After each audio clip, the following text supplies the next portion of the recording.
I woke to the gentle turbulence of the aircraft, expecting nothing more than the hum of the engines and the soft whispers of passengers adjusting in their seats.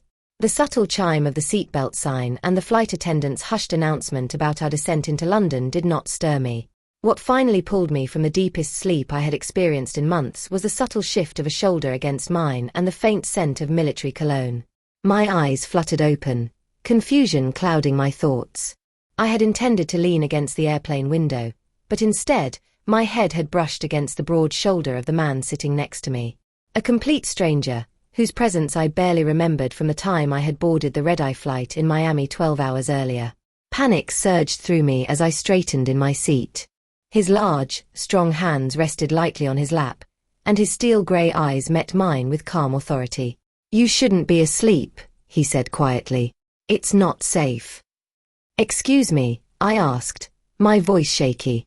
My mind was racing. I am nobody special. Why would anyone be concerned about my safety? Captain Aaron Whitman's gaze scanned the cabin before settling back on me. "You are being watched," he said. "They have followed your movements for months." I shook my head in disbelief. My work with Global Relief Initiative had always been meticulous. I coordinated aid to unstable regions, shipped critical supplies, and oversaw logistics.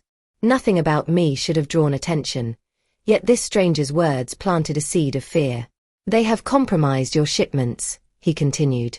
"Your actions, unknowingly, are part of a much bigger plan."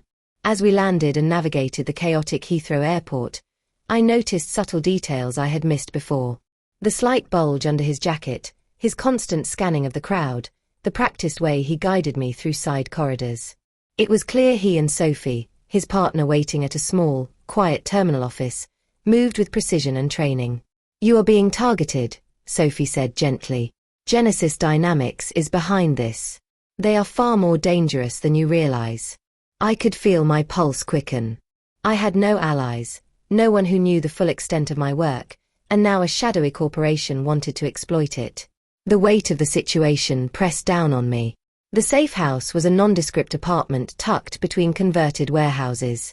Mitchell immediately went to a laptop while Sophie checked the security feeds. The apartment was secure, but knowing we were being hunted made every room feel like a cage. Whitman briefed me on Genesis Dynamics, a company masquerading as a biotechnology corporation.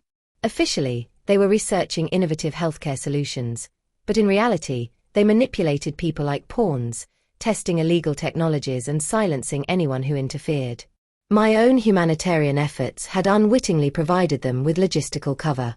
A sudden beep from Whitman's laptop broke my thoughts. Surveillance footage showed multiple vehicles converging on our location. The safe house had been compromised. Panic surged, but I felt a strange clarity. "We fight," I said firmly. Fear was still there, but determination replaced helplessness. The escape was a blur of action. Carefully coordinated movements through back streets, motorcycles and cars providing cover, all under Whitman's protective guidance. Every second felt like a lifetime as we evaded detection, narrowly avoiding the people who sought to control my every move. At a hidden facility, the gravity of the situation deepened. We met Pat, a retired general who had fought corporate overreach for decades. Thomas, an investigative journalist, and Professor Sterling, formerly of Cambridge, joined our efforts. The room buzzed with tension and purpose. Together, we mapped out Genesis Dynamics' decades-long manipulations, illegal experiments, and the countless people affected by their greed. Nina Rodriguez entered our lives, claiming to be my sister. For 3 years, she had been tracking Genesis Dynamics and preparing to reconnect with me. The revelation of our shared past, the manipulations that shaped our childhoods, and the dangerous events that had isolated us filled me with a whirlwind of emotions. Together, we uncovered a network of corruption spanning continents. Whitman's presence became a constant comfort amidst the chaos. Every glance, every moment of shared understanding, deepened the connection between us. The tension of danger merged with the quiet sparks of attraction, and I realized that amidst the turmoil, there was a person I could trust, someone who could protect me not just physically but emotionally. The nights were the hardest. Lying awake in the safe house, listening to the faint hum of the city below, I thought about everything I had left behind. The ordinary life I had taken for granted, the quiet evenings spent reading or cooking, seemed almost unreal. I wondered if I would ever feel normal again. We planned every move meticulously, knowing that one mistake could endanger all of us. Each encounter with Genesis Dynamics agents was calculated, tense, and sometimes terrifying. Whitman taught me to remain calm under pressure, to observe before reacting, to anticipate rather than flee. I found strength in the lessons, even as fear threatened to overwhelm me. As the press conference approached, I felt the weight of responsibility. I was no longer just Camila, the humanitarian worker. I was a voice for all those who had suffered in silence. The exposure of Genesis Dynamics could change countless lives. The stakes had never been higher.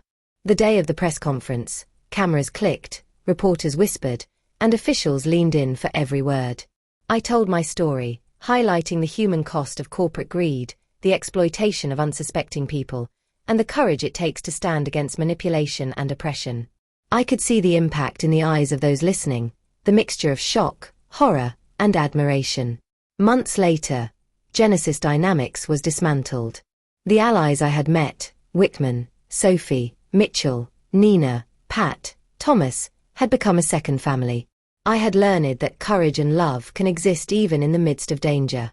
The ordinary moments, quiet dinners, late-night conversations, shared laughter, became the markers of life's real victories. As we walked through Barcelona, hand in hand, I reflected on the journey that had begun with a chance encounter on a plane. Life had shown me that determination, courage, and unexpected connections can turn ordinary people into extraordinary heroes when protecting what matters most. Even now, when I close my eyes and recall the events of the past year, my heart races. I remember the faces of those who tried to control me, the adrenaline that surged through my veins, and the quiet moments of triumph when I realized I could choose my own path. The journey taught me that fear is inevitable, but courage is a choice. Trust is rare, but when found, it is unbreakable. Love can emerge in the most unexpected places, even amidst danger, chaos, and uncertainty. And sometimes, life forces us to confront shadows we never imagined existed, revealing strength we never knew we had. If you were in Camila's situation, would you confront the danger head-on or try to escape quietly? Share your choice in the comments. If you enjoyed this story, like, share, and subscribe for more suspenseful, romantic, and emotionally intense stories.